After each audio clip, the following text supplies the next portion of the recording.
Lately, tons of people have been coming to Malabon, and it kind of piqued my interest as to what was happening. And I thought it was really cool to see that when we talk about Metro Manila now, we don't only talk about those big popular cities. Metro Manila has 16 different cities, and Malabon has played an important part in the history of this region. So today, it's all about exploring this city and discovering it through its history, but also the food that makes it really special. Man, these broas are legit. So good.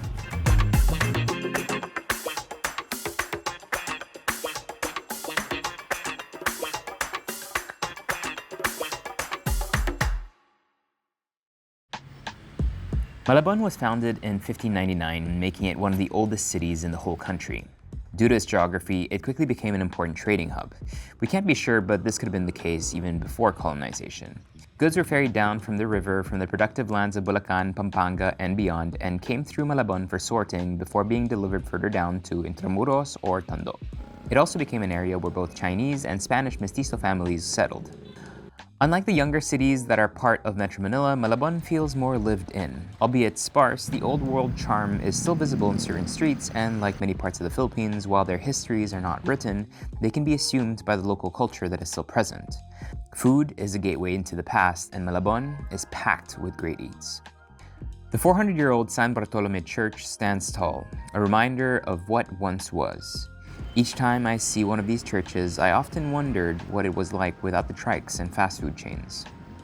Off to the corner, I spot Betsy's, not as ancient, but a landmark nonetheless. The layout is simple, desserts to the front and a turo-turo selection at the back. They must get busy at lunch. Lucky for us, it's early. Too early, the owner tells us. She's the namesake of the restaurant. I came determined for a box of broas, sponge cake ladyfingers with a buttercream filling. She obliges and tells us to come back later for more food. Can we get a box of 12 broas, please? Okay, I'll try one now. And then I'm gonna take a box. Wala tayong pan? Banana? Sarap.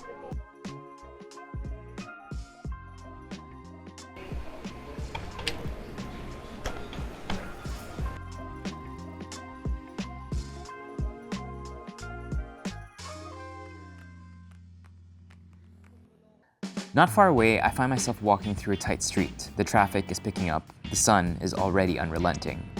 A line is forming in front of Mama N's Kare-Kare. This is not your regular eatery.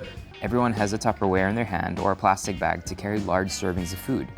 We catch them in the heat of service. The whole family is pitching in. They sell out quickly, so we hurry in.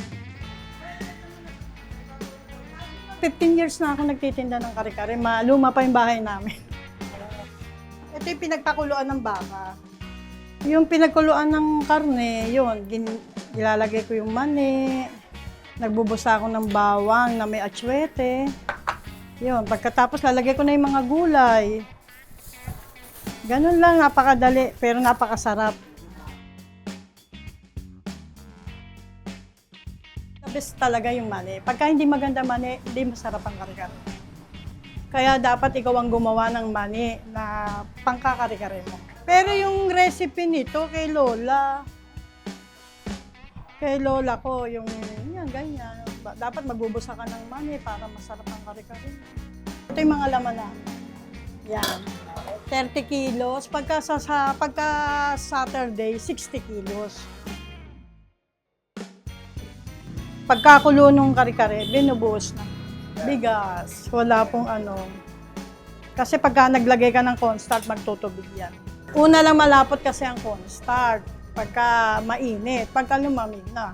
Pag hinalo mo na yan, wala na. Sabaw na. Hindi pwedeng tipidin kasi masarap kasi bumabalik ang customer. Makikita mo sila linggo-linggo, mo-order, bumabalik. Masaya na magulo pagka nakaubos. Siyempre, nakakatuwa. Minsan nga, di ko na, maubos ba to? Pagka ganun. Kaya dapat talagang tuto kami sa ganito. Pinagkakabuhayan namin.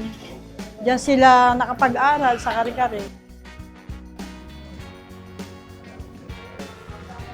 I am loving the energy here. It's a small house tucked away on a somewhat quiet street, and it is 9 a.m. and it is fresh kare-kare, diniguan, embutido, all the stuff that I love, freshly made achara. It just warms my heart to see good Filipino food, made hot, warm, made to eat right away. I'm gonna try the embutido first. This looks so perfectly made and compact. It is not something I eat often, but it is something that when I do eat it, brings a lot of comfort to me. Okay, bite. That is bound so well together. A good mark for an embutido for me, it should almost feel like a sausage in terms of it being really bound well, and kind of that mixture to be really tight and not have too much pockets to it. There's a tendency also sometimes to have ones that are overly sweet, but here it's just right, but I also wouldn't need, you know, banana ketchup to go with it. It's actually perfectly seasoned. And honestly, I mean, this sets the bar really high for the food that we're about to have, because this is absolutely delicious. So if this is good, I can only imagine how the kare-kare tastes. We're gonna move on to the star of the show. We got bagoong with some extra garlic in there. I'm gonna put that on the side, mix that in. You have some beautiful tripe. You have some muso, also known as muzzle, and then laman, which is kind of like your chunks of beef, probably brisket or tough cuts of beef that you really need to cook down quite a bit. You've got sporadic vegetables in there, but the star of the show is not only the cuts of beef that are in there, but definitely that really beautiful and thick peanut sauce, thickened naturally with galapong or rice, ground rice. So Malabon in general is actually really known, or was really known, for its bagoong back in the day, and by de facto also its fish sauce. That's why Rufina's is there. So this should be pretty good. But that paired with her grandmother's kare-kare recipe, let's see.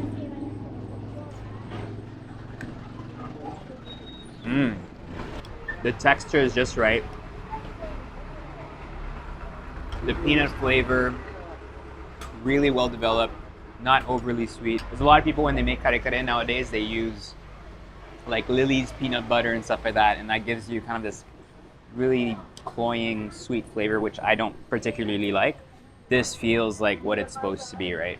And I love the addition and kind of the mix of different beef cuts that are in there.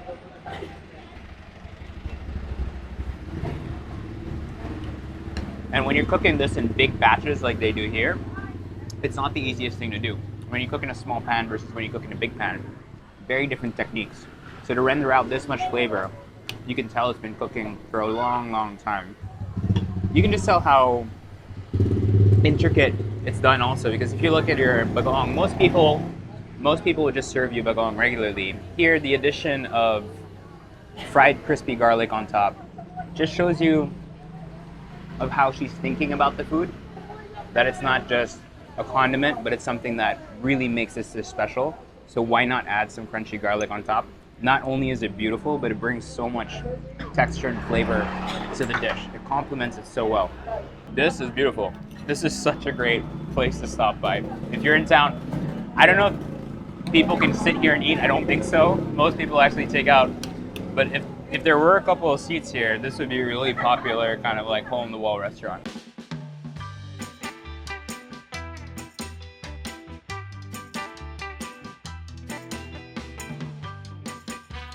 Ask any other Malabueño where to eat aside from their famous pancit. Many of them will point you to Judy Ann's crispy pata. Back in 2023, Chef Leia Cohen and I got a taste of it. We were smitten. Who doesn't crave for deep-fried knuckles dipped in vinegar? Since birth, nandito na kami sa Malabon. Even may mga parents ko, nagkakilala sila sa Malabon lang din. And even itong lugar namin is still the place kung saan unang naitayo ng 1972 ang Judy Ann's Restaurant. Nagsiserve lang kami, nag-start si father na mag-serve ng lugaw, mami, di ba yan yung mga simplified na merienda lang. So, nung ginawa niya tong simple restaurant, sinamahan niya na ang crispy pata ng mga simpleng Chinese cuisine. Kasi, yun ang kanyang paborito. unti-unti naman nakikilala ang Judy Ann, syempre sa Malabon, kasi wala naman kami naging any branches. Ang pag-prepare kasi ng crispy pata, simplified lang naman, para ka lang din naman nag-prepare ng lechon kawali. Diba? Kaya lang, pagmamarinade muna. Okay?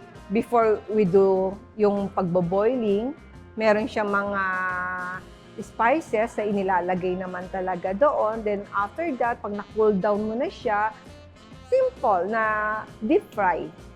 Then after that, doon na pinapasok yung mga, sabi na nga natin, para kay Father, gusto niya medyo matamis-tamis lang. So doon na din niya pinasok kung ano yung mga syrup na ginagamit niya. And sa kanya kasi, yung simpleng patay niya, gusto niyang gawin na maging ulam at maging handa nila sa anumang events nila. Aside from crispy pata, na talagang yun naman ang talagang specialty namin, we do come din doon sa tinatawag namin na tortang alimasag. Meron din siyang pork at meron din siyang shrimp.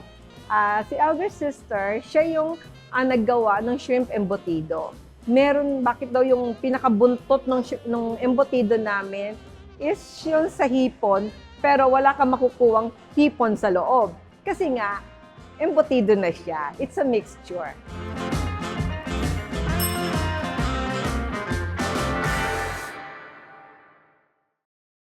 Grateful kami talaga kasi we are so proud na dito kami sa Malabon ipinanganak. At dito rin sa Malabon ipinanganak ang Judy Ann Crispy Pata. Dati kasi ang Malabon, pag nakita mo lang, laging naka-input kaagad sa kanila is the baha.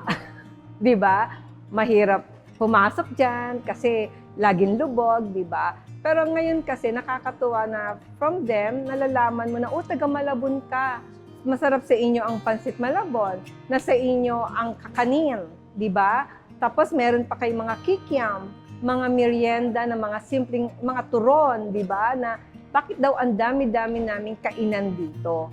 Siguro, ako nga sabi ko sa kanila, siguro masarap lang magluto talaga ang mga taga Malabon. Tapos pangalawa, ang taste kasi ng mga taga Malabon is simple lang. Simpleng isosotay mo lang, enough na. Pero pag tinikman mo, ang sarap.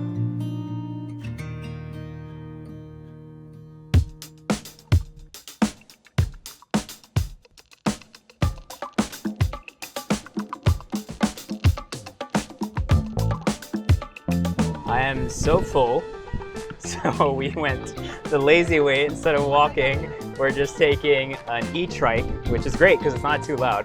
But before, actually Malabon had these really cool tricycle tours, which I thought was really special. You could hop on a tricycle, they would take you on this kind of set tour around Malabon, different food stops, but also cultural and historical stops with all the ancestral houses that you find here. And hopefully they bring that back. Maybe an e-trike version, so it's a bit more sustainably focused. But that'd be great.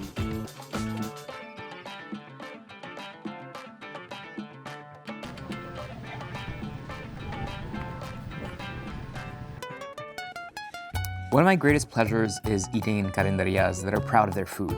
They cook their daily offerings fresh, hot, and even sometimes per order.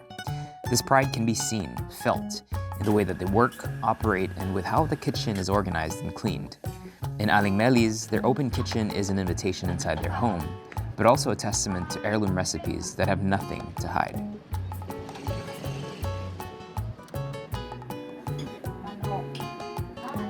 Nag-start po ako 1966. Tindahang maliit lang po ito. Kasi po, mahirap lamang ang buhay ko nung araw. May mga driver akong kumakain sa akin. Dati pansit-pansit lang ako, tsaka mga saging, ganyan. Ngayon sabi nila, mag-ano raw ako, magtinda raw ako ng ulam at saka kanin. Kakain sila. Sila raw ang customer ko. Magbuwato noon, dumami ang customer ko. Dahil nasarapan naman sila sa luto ko.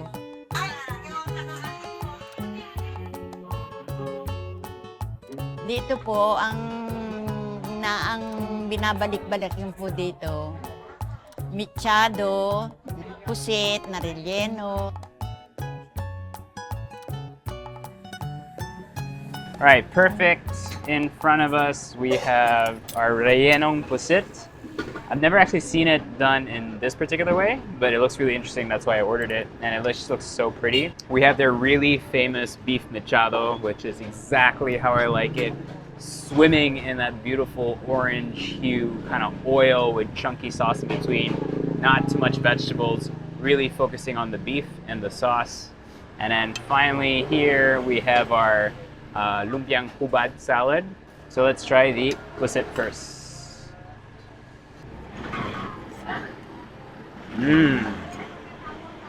That's tasty. You're used to having it kind of like ihaw, really simple, tasty, stuffed with onions, tomatoes. Then you have the adobo versions, which are like soy, vinegary flavor. This just feels very clean. The pork oil helps really cook down the squid that's in there. Very little seasoning. Tastes extremely fresh. That is such a good dish. I'm gonna steal that and rework it at home. The squid is stuffed as well, there. But I think what's key is having this outside ground pork situation. It's like the filling, there's more filling than there is squid. And I don't know why, but it just makes sense in your mouth. Feels very rich and meaty. Beef mechado, look at that. Put that there. Squash your rice. Drizzle your rice.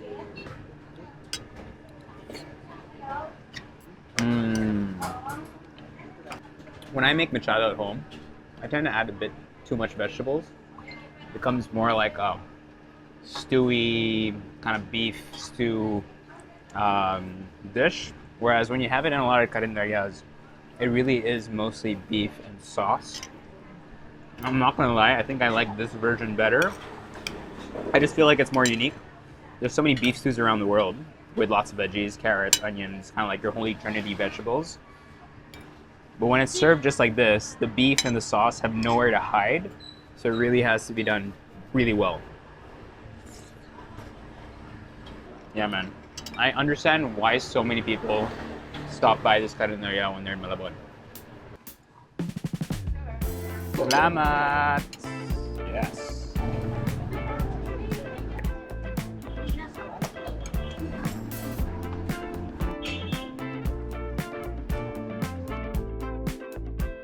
Sobrang sarap na eh. Salamat. Thank you. Kung hanap nyo ay masarap na pansit dito sa Malabon, itry nyo ang Nanay's Pansit Malabon at saka kay Belen's Pansit Malabon. Yun po yung mga best seller na pansit dito sa Malabon. We had fun asking everyone for their recommendations, because if you have space in your stomach, that is the best way to plan for a spontaneous itinerary. We've arrived to that part of the episode. How could we do a video about Malabon without talking about Pansit Malabon? The noodles are thick, the sauce is simmered. Time for Nanay's Pansit Malabon. Ang Nanay's nagsimula siya, siguro mga mid-70s kasi nasa kolehiyo pa ako noon eh. Nag-umpisa kami sa loob ng bahay namin. Pag yung isang tita ko kasi, nag-uopisina siya. So sa opisina, lalo na pag-araw ng Friday, di ba nandiyan yung mga blowout, may nag-birthday, may na-promote. Ngayon, pag alam nilang taga Malabon ka, alam nila kasi maraming mabibili sa Malabon. So pag may mag-blowout, nagpapabili sila ng Pansit Malabon. Hindi namin sila binibili. Kami ang gumagawa. Meron naman ako isang tiyahin, nasa bahay, siya ang gumagawa. Itong tiyahin ko, nag-opisina siya, Mrs. Milagros Corpus. Siya yung pag merong nag-order, gagawa yung tiyahin kong Remedios Cruz. Na rin siya noon, 16 na rin siya noon eh. Gusto niyang magkaroon pa ng hanap buhay, pero sana hindi na yung lalabas ng bahay. Pero kami, hanggang ngayon, nag-stick kami sa doon sa recipe ng lola ko. On the olden days, lahat ng tao sa Malabon marunong magawa ng Pansit Malabon. Parang yung accessibility namin sa mga gamit ng pansit gaya ng noodles. Nung araw daw may noodles factory dito. Yung mga seafoods, may dagat kami. Kasi yung mga sangkap ng Pansit Malabon, parang kumbaga madali ang access namin. Kaya ang mga tao natutong magluto ng Pansit Malabon. Ganon, miski kami, yung lola namin, ang merienda namin madalas Pansit Malabon kasi nagluluto siya. Kasi, kaya nung mga bata kami, yun ang aming merienda. Ang Pansit Malabon namin, atsuete lang, tapos lalagyan ng konting harina para maging thick, di ba? Yun naman ang pampatik doon sa mga sauce. Yung basic na palabok, kung sabihin yung sauce. Yung sauce ay yung palabok. Tapos ang mga toppings niya, pechay bagyo at celery. Yung karne, yung baboy, ngayon, pati yung hipon, itlog.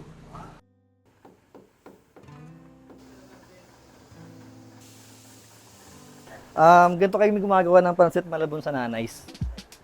Una ko nilalagay tinapa, mix ko muna siya. Tapos kapag ka na-mix mo na, so lalagyan ng garlic. Garlic chips. Pepper.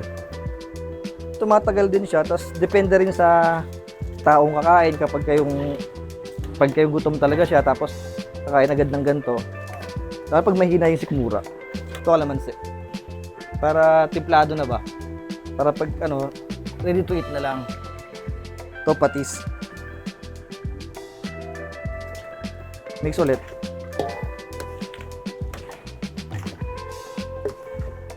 Ito na yung pinaka main natin na sikreto. Yung palabok sauce na namin. Flour tsaka cornstarch. Matagal to niluluto, siguro mga half day, parang ganun. Katagal. Kasi kailangan maluto mong maigi yung sauce na to. Ito na yung pinakasikreto ng Nanays. Siya natin lalagay ng cropek. Parang fish cracker ba? Cropek, kung tawagin. So ready na to. Lalagyan na lang natin to sa bilao.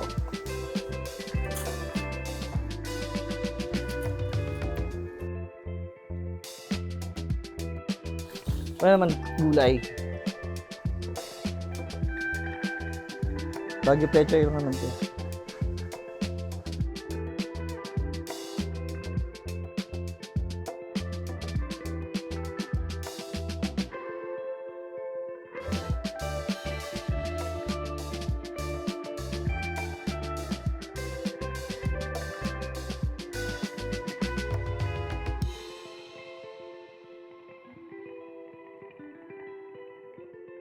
Masaya ako kasi yung kumbaga lumalakas ang industriya ng pansit. Oo, kasi pag gusto mo ng Pansit Malabon, pupunta ka talaga sa Malabon. Minsan pag gusto mo ng tikman, pupunta ka sa mall, pero pag gusto mo talaga yung talagang Pansit Malabon, may pagkakataon kasi may mga taong nagpupunta rin sa Malabon para matikman yung mga Pansit Malabon, even the balikbayan. Customer namin yan, na every time na yan magbabalik bayan, hindi niya ako nakakalimutan puntahan. Original ito talaga. Kailan ka pa nandito? Kahit hindi ako bilan, kahit ibang pansitan ng bilan, proud ako doon. Kasi binibisita ang Malabon. Oo, kasi nga umaangat na yung namin, yung mga industriya. Kahit sa pansit, kahit marami kami rito, maraming choice ang mga taong pupuntahan, hindi lang isa, hindi lang dalawa, hindi lang tatlo. Pwede silang mamili. Siyempre proud kami. Proud to be Malabonian.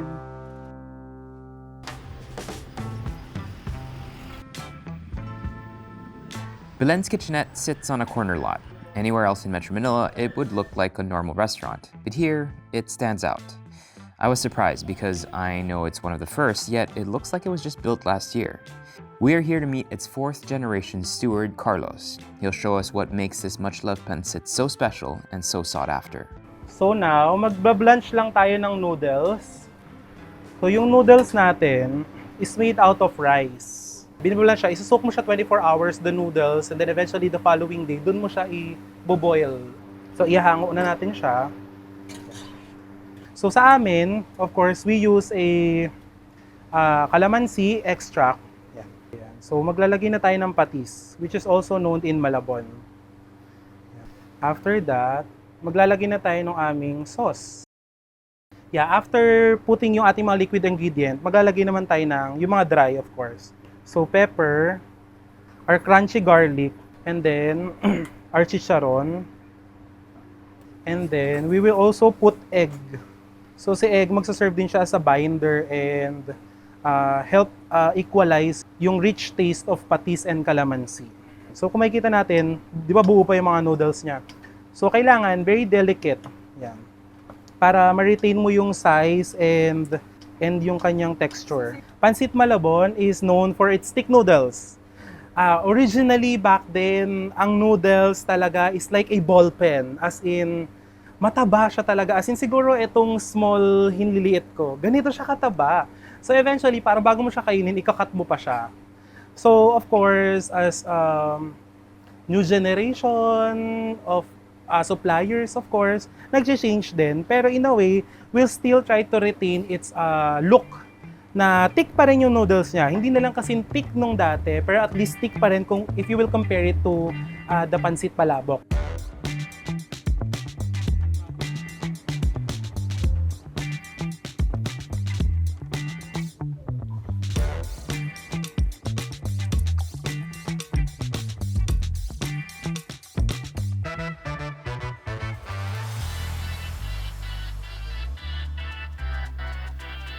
So can you tell me kind of the story of Belen's Kitchenette and how it all started? Because I know your family has a deep history when it comes to making food in Malabon. It started nga po as from my great-grandlola, from Miss Liza. Okay. And then back then, yung kanyang store named after dun sa 5 niyang mga babaeng anak, which is si Rosie Consuelo Belen Deying Neri. So Roscon Beldener. It was named, the eatery back then named... it just rolls off the tongue. Roscon Belden. So, Roscon Beldener. Eventually, na-name na siya as Rosie's Pansit Malabon. And This same spot. same spot. Oh wow. Exactly. Okay. Eventually, na-build nila yung name na Rosie's Pansit Malabon as one of the well-known Pansit Malabon maker, not just in Malabon, because before, nagkaroon kami ng branch along Ross Boulevard in Okay. front of old DFA. And then... Yeah, 'cause I heard like I think Marcos came here at one point. I saw a picture of Eddie Gutierrez back Yeah, there when he was young. exactly. So it was kind of like people would come all the way from Makati, Mandaluyong, and everything would come to Malabon just to eat at Rosie's, right? Exactly. And actually, from all over the Philippines, they just really traveled to Malabon just to try our family recipe of Pansit Malabon. Sadly, nag-close yung Rosie's Pansit Malabon, and then eventually, nag-recover na kami as mga Belen's Kitchenette na. So basically, si Aling Belen, she's the sister of Aling Rosie, which actually handles yung mga our heirloom recipes of ulams. Yun na nga, naging mga Belen's Kitchenette na siya, and I am the 4th generation from my lola, straight from the bloodline. So, I still continued it because it's like growing up, yun na yung playground namin the kitchen, as well as the restaurant, seeing them how they do it every single day, and you know, the passion and love of doing it. So it's like we inherited it from them. Correct. Okay, let's try this. This looks really good. So how do you explain what Pansit Malabon is? And does every household in Malabon have a different way of making it also? So, we serve it traditionally with talaba. Well, actually, back then, tinatopping siya. Yung talaba. Yeah, we just blanch it in salt water. Put that on Put top. it on the top. Yeah. Well, we tried na i-minimize ngayon yung ganun type of serving because we live in 21st century. The weather is different Yeah. compared Yeah. back then. So ngayon, sinaserve na namin siya na kinilaw on the side. Oh, Which okay. really complements well in the Pansit Malabon. Yeah. So yeah, tas kung makita mo kanina yung Pansit Malabon, it's very festive, 'di ba? The greens and all the colors. And that's actually how Malabon, yung history of our city, which is very rich in seafood, in supplies in general. So how do you explain the difference between, I mean, you can correct me if I'm wrong. Yes. From what I understand, Pansit Malabon has these thicker noodles. Yeah. And the sauce with achuete and everything obviously is mixed in with the noodles. Whereas palabok is bihon, Yeah, the thinner noodles. the thinner noodles with the sauce on top. Exactly. Sometimes shrimp and pork and tinapa, Yeah, right? pork. You guys don't have tinapa. We don't have tinapa, Okay. as well as we don't have like pork. Yung real pork in our sauce. We don't put No pork Yes, broth or yes, anything. Okay. exactly. It's just a topping on top. Yeah. And you use fish sauce as well in here, fish sauce as well. which is in the cooking broth, I'm guessing, the liquid. Yeah. Exactly. Including, which also, So you don't serve this with the sausawan usually. here? Yes, I mean, we serve it with calamansi on the side, but Okay. given that the taste is actually flavorful It's already already. mixed already. Mm-mm. Okay. So basically, traditionally, Malabon also served with kamachile. Okay. Kamachile cookie. As a pair.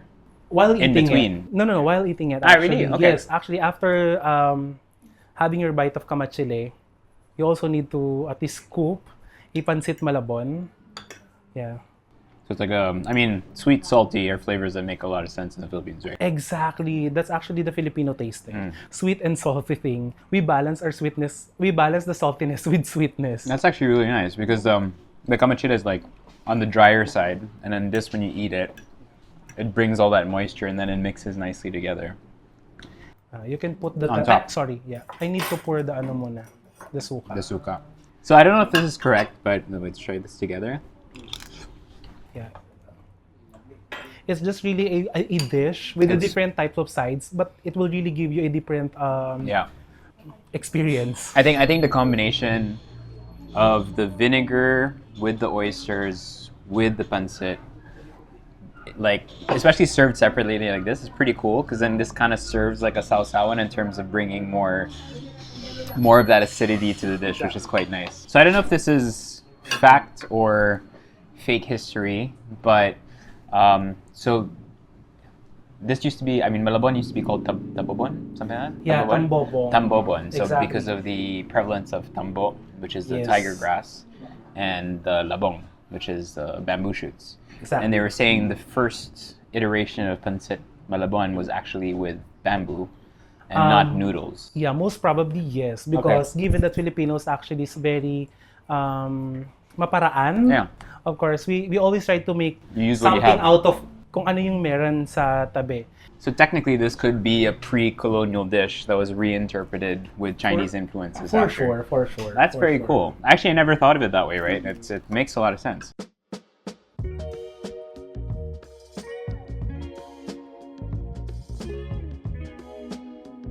Being in Metro Manila, you are also never far from more modern offerings. We found 222 Cafe by accident while looking for some liquid energy to wake me from an incoming food coma. There, we met someone who's been hard at work curating all the best that Malabon has to offer.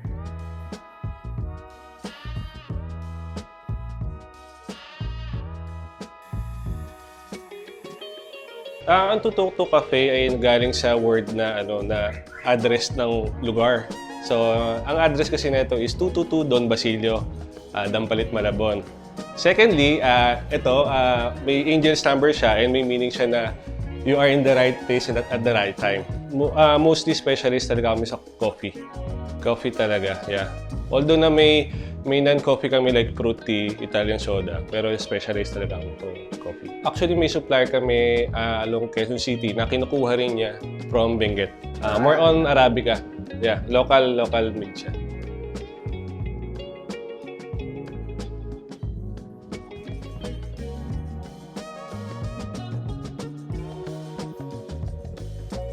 You nervous? Yes, 200%. Okay. Ready? Ready?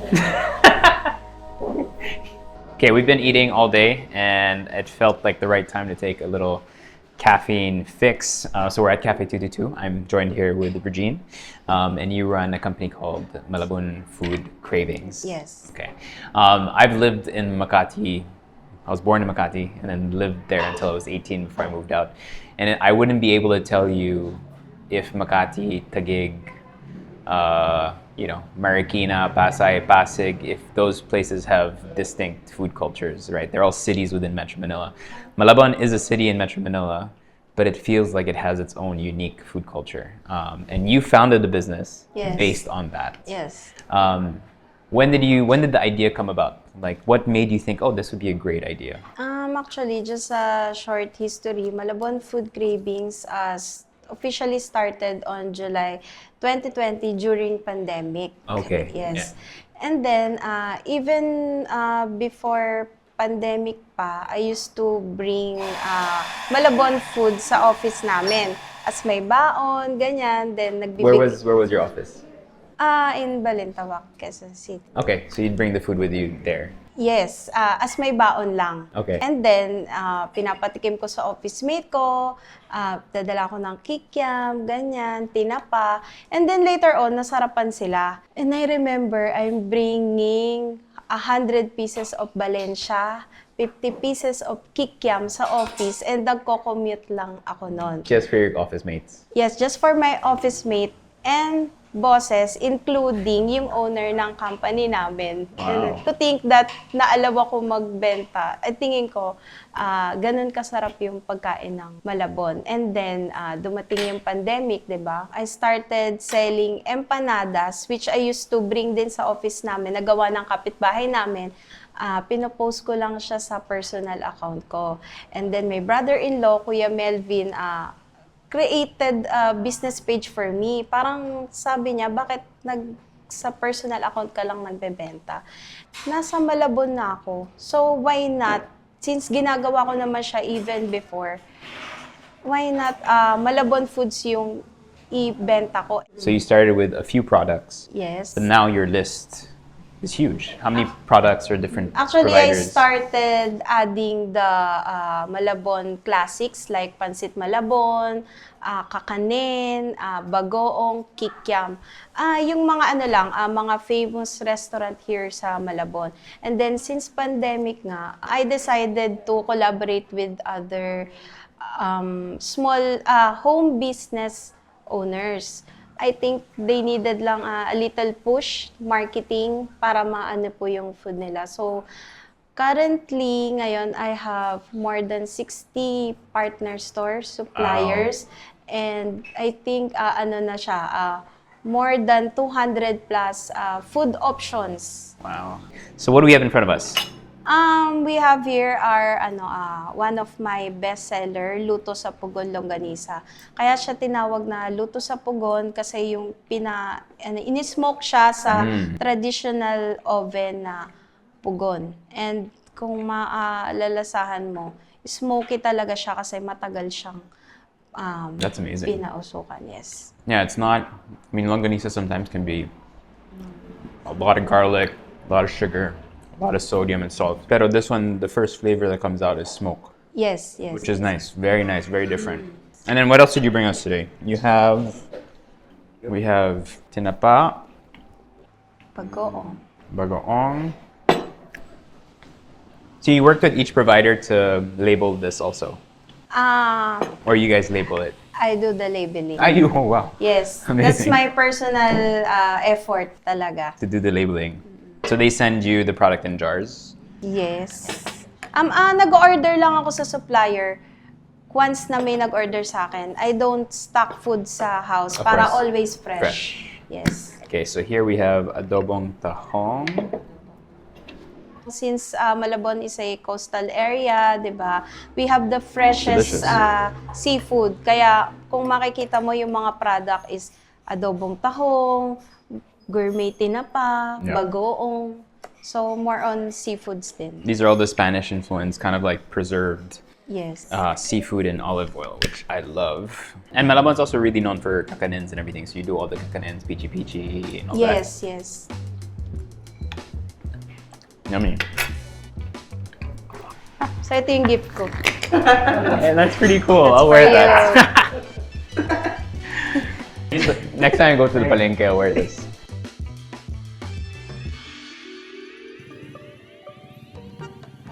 When it comes to bakeries in the Philippines, go as early as you can. Our weather is not forgiving to leave in bread and pastries. Concepcion's was still open when we passed by, and we peeked through their tarp, which was shielding their treats from the sun. There was displayed some cookies and pastries I haven't seen in a long time. Hi, Lisa. Hello, How are you? I'm fine. So I hear that you're the head baker here. Okay, what is your specialty? Pianono. Pianono, and what else? Okay, let me try this. So what's inside a pianono? It's made of milk, egg, flour, and flavoring. And egg whites, Yes. mostly the dough. The butter is whole egg. Whole eggs, okay. Mmm, It also has cheese inside. very good. And It's not too custard. sweet, it's nice, Yes. good texture. And this is the broas. Yes. So broth is mostly also what kind of dough? Like an egg white dough? No, it's the whole egg also. Also, okay. But it's very fluffy. And then And inside, the confectioner in the front. On top. Top. delicious. Very good. And the pasensya. That'll always remind me of my childhood. When I was a pasensya. baby boy, we'd eat that a lot, yeah. This one is the hardest to make because it needs sunlight. Sunlight? Yes. What do you mean? Need the sun To dry it out. before putting it inside to the get oven. the Yes. holes and the bubbles. Okay. So what time They you called it the paa, the bottom. the foot of it, yeah. And how long? So what time do you cook this? Around.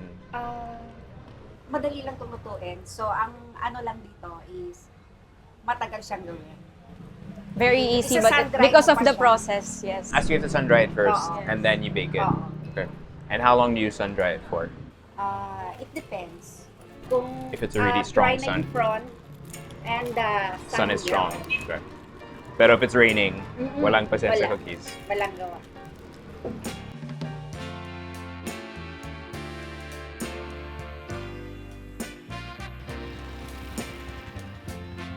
Another name that we kept on hearing was Valeriano's Eatery, a fairly hidden gem in the city for other much-loved noodles, beef mami and pancit canton.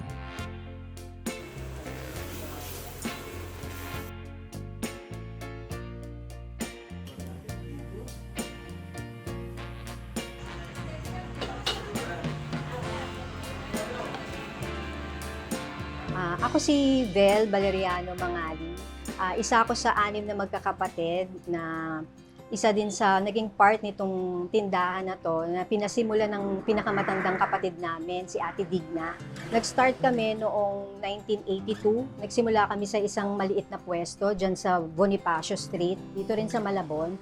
Tapos yung siguro nag-last kami doon mga 4 years kasi lumipat kami sa mas malaking pwesto malapit sa Hulu Market dahil medyo naging okay yung takbo ng tindahan. From 1986 yata kami nag-start doon. And then, so maganda naman yung naging business doon. Actually, masasabi namin parang lumago siya kasi from isang pwesto, naging 2 pwesto yon na magkatabi na in-extend namin. So, kaya lang dumating yung pagkakataon na ginawa yung daan doon nagkaroon ng construction. So, una, nagpahinga sila for 1 year and then they decided na dito na lang sa bahay ituloy yung pagtitinda. Yung kasing 2 kapatid ko, si ate at saka si Sensi Julie ko, nag-work sila dati sa isang Chinese restaurant. So, doon sila nagkaroon din ng knowledge about siopaw, yung mga ganyan, yung mga Chinese cuisine na ganyan. Although, yung masasabi na rin namin yung pamilya namin, parang mahilig talagang magluto. Tapos, yun nga, nung nakakuha ng knowledge yung kapatid ko, na-decide nila na huminto sa trabaho at magsimula sa bahay actually. Yung siopaw lang ang ino-offer. And then hanggang sa maraming tumangkilik So dahil may alam din naman sila sa ibang klase ng mga putahe or mga Chinese cuisine saka mga ulam, so nag-decide na maghanap ng pwesto. So yun nga yung una, yung sa Bonifacio. Okay, ito nga pala yung si Sensi Julie. Yung pinakaunang pwesto namin sa Valeriano, siya yung nagluluto doon. Dito ngayon siya yung nagpe-prepare ng mga ginatan, gagaya ng ginatang munggo, ginatang mais, yan. Tapos, ito naman si Ate Digna. Siya yung talagang nagsimula ng lahat mula sa siopaw. Hanggang ngayon, at the age of 74, gumagawa pa rin siya ng siopaw at saka yung aming bestseller na siomay. Tumatanggap din siya ng mga ulam. Ito naman si Detinonet. Ito yung second sa eldest namin. So, bago ako ang nagluluto rito, siya talaga rin yung nagluluto nung nandito na kami sa pwestong to. Then, sa umaga, siya rin yung nagpe-prepare ng mga kailangan sa paninda, kung may kailangan ipabili sa palengke, or kailangan i-restock na supply. So, siya rin ang nag-aayos lahat nun. So, sa Valerianos, iniba namin yung ino-offer namin dahil marami ng pansit malabon sa paligid. So, kami naman, nag-o-offer kami ng mga pansit bihon, Miki bihon, pansit canton. Meron din kaming mami, siopaw. Tapos, may mga sandwiches din kami at mga palamig. Pero ang pinaka talagang nagdala ng Valerianos talaga, mula bukod sa siopaw, yung pansit tsaka yung mami. Kasi parang sinasabi ng mga ibang bumibili sa amin, parang para daw silang kumain sa Chinese restaurant.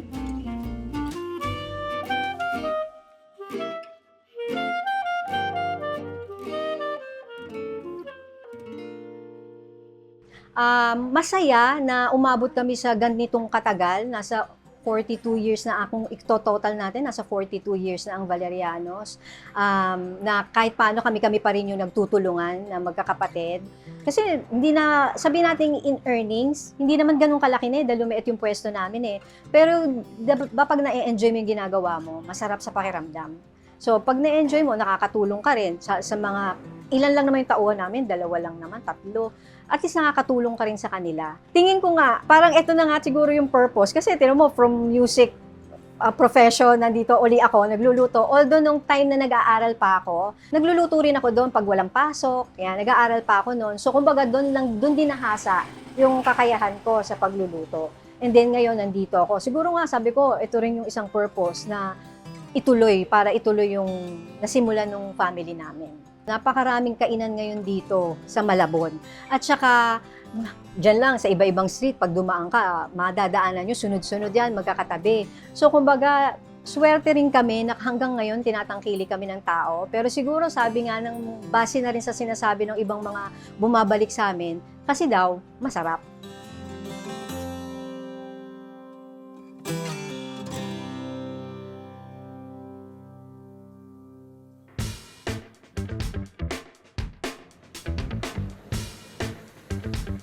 You might have noticed that we haven't been to the local market yet.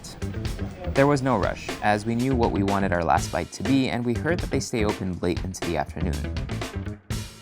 If you love okoy, JR's is a must-try for anyone coming to Malabon. Ako nga pala si JR Yuson, taga Malabon, Concepcion. Matagal na kaming nag-okoy. Nagsimula ito sa nanay ko, tapos pinagpatuloy lang namin. Kasi yung panahon na nahirapan yung mga magulang sa pagtaguyod sa amin. Tapos syempre may mga problema nangyari sa buhay namin.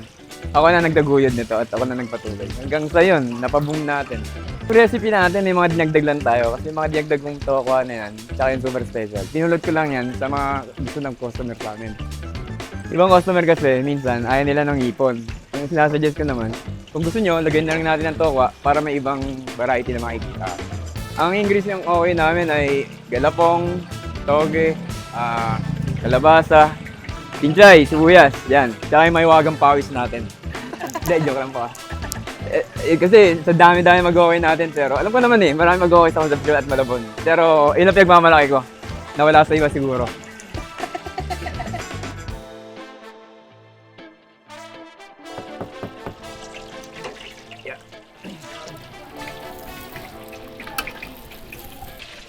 Hey, JR. Hello po. Magandang hapon po, sir. Kumusta? Sa pagbisita sa amin, maliit na palengke. Of course. Sana yung specialty mo? Ang specialty namin yan, ang bago namin ngayon, super special namin. Ito. Yan. Kamote. Meron, lagyan namin siya ng ingredients sa tokwa, onion rings. Onion rings. Ano yun kamote, hindi? Kalabasa. Kalabasa. Kalabasa, onion rings, tapos yung... Kalabasa, onion rings. Shrimp. Shrimp. Pero yung bestseller, your more popular one is the shrimp. Ayan. Yeah, itong special. And what other vegetables do you put here? Ganun din, pero mas marami lang ang kalabasa at toge niya. Okay. So this is toge. Toge. And then kalabasa. inside here. Tsaka marami siyang shrimp. Pero dito yung kalabasa mas marami. Okay. Mas marami tsaka may tokwa siya. Okay. Ang regular naman namin, ito. Ito naman is 55. Ano lang siya, parang dinoble lang yung hipon ng special. Okay. Kaya mas maraming hipon ito ang parang. And yung shrimp dito, mas lambot naman yung shells and heads and everything, right? Kasi sway naman ang hipon natin, kaya huwag kang kagatin. Thin shells. Hindi siya matigas. So walang sugat. And every day, how many do you sell? Kakakalaling 8 kilong hipon kami. Pinakamatumo na siguro yung 8-10. Okay, nice. Kasi yung per piece, di namin alam kung ilang piraso na yung per piece na gagawa namin. Yeah, correct, yeah. Okay, I'll try whatever you think I should try. Gawa kita ng super special namin. Sobrang sikat ka na. Hindi naman, sir.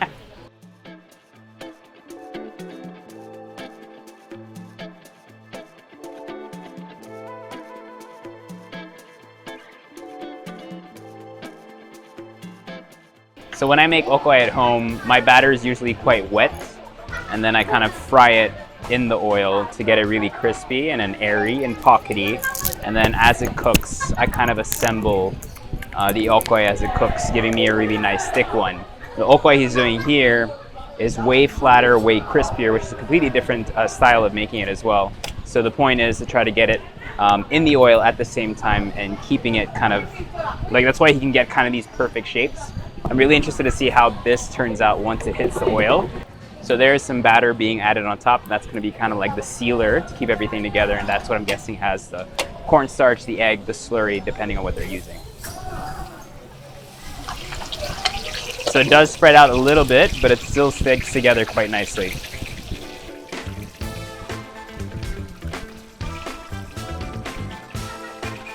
Pero itong okoy dapat crispy talaga. Yeah, crispy. Ganito. Kasi may okoy medyo chewy pa sa ilalim.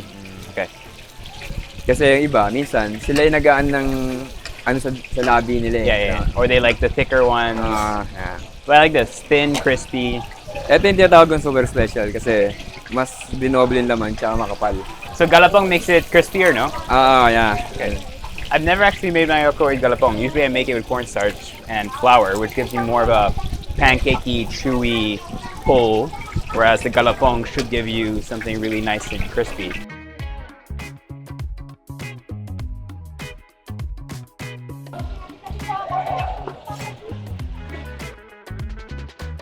If anyone's watched any of our other videos, you know that I'm a massive fan of okoy. I think it's something that every carinderia and every cook should perfect in the Philippines because there's so much that you can do with it that makes it really unique to your towns and provinces, kind of like a Japanese kakiage or like a frito miso, depending on what you're actually catching in the seas in front of you and what you're planting in the earth behind you. You can make some really cool fritters out of it. So each time I get to try okoy, I do.